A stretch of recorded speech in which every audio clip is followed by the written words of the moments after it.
আসসালামু আলাইকুম। আজকের আলোচনা আমাদের জান্নাত এবং জাহান্নাম সৃষ্টির রহস্য। রাসূলুল্লাহ সাল্লাল্লাহু আলাইহি সাল্লাম বলেছেন, আল্লাহ যখন জান্নাত ও জাহান্নাম সৃষ্টি করলেন তখন জিবরাইল আলাইহিস সালামকে জান্নাতের দিকে পাঠিয়ে দিলেন। জিবরাইল আলাইহিস সালামকে জান্নাতের দিকে পাঠিয়ে বললেন, যাও, জান্নাত এবং তার আদিবাসীদের জন্য আমি যা প্রস্তুত করে রেখেছি তা দেখে এসো। জিবরাইল আলাইহিস সালাম জান্নাত এবং এর নিয়ামত সমূহ দেখলেন। এরপর ফিরে এসে বললেন, আপনার ইজ্জতের কসম, যে কেউ এর সুখের কথা শুনবে সে অবশ্যই এতে প্রবেশ করতে চাইবে। তখন আল্লাহ নির্দেশে জান্নাতকে মাকারে বা কষ্টকর ও অপছন্দনীয় বিষয়গুলো দিয়ে ঘিরে দেওয়া হলো।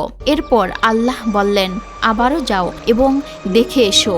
জিবরাইল আলাইহিস সালাম পুনরায় গিয়ে দেখলেন জান্নাত কষ্টকর বিষয় দিয়ে ঘেরা। তিনি ফিরে এসে বললেন, আপনার ইজ্জতের কসম, আমার ভয় হচ্ছে যে এত বাধা পেরিয়ে এখন হয়তো কেউ এতে প্রবেশ করতে পারবে না। জান্নাত এমন সব জিনিস দিয়ে ঘেরাও করা হয়েছে যা মানুষের মন সহজেই চায় না, যেমন কনকনে শীতে ফজরের নামাজ, দান সদকা, ধৈর্য ধারণ এবং হারাম থেকে বেঁচে থাকা। এ ধরনের কষ্ট সহ্য করলেই জান্নাতে পৌঁছানো সম্ভব। এরপর আল্লাহ বললেন, এবার জাহান্নামের দিকে যাও এবং এর আদিবাসীদের জন্য যা প্রস্তুত করে রেখেছি তা দেখে এসো। তিনি গিয়ে দেখলেন জাহান্নামের আগুন একটির উপর আরেকটি আশ্রে পড়ছে, ভয়াবহ উত্তাল। ফিরে এসে বললেন, আপনার ইজ্জতের কসম, এর ভয়াবহতার কথা যে শুনবে সে কখনই এতে প্রবেশ করতে চাইবে না।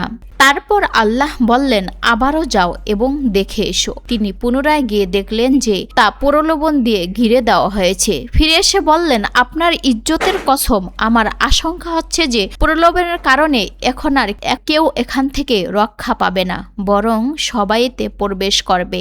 জাহান্নাম এমন এক প্রলোভন দিয়ে ঘেরা হয়েছে যা মানুষ খুব দ্রুত গ্রহণ করবে, যেমন সুদ, ঘুষ, পরনিন্দা, বেহায়াপনা, আলস্য। মানুষ এই সাময়িক আনন্দের মোহে পড়ে মূলত জাহান্নামের পথেই পা বাড়ায়।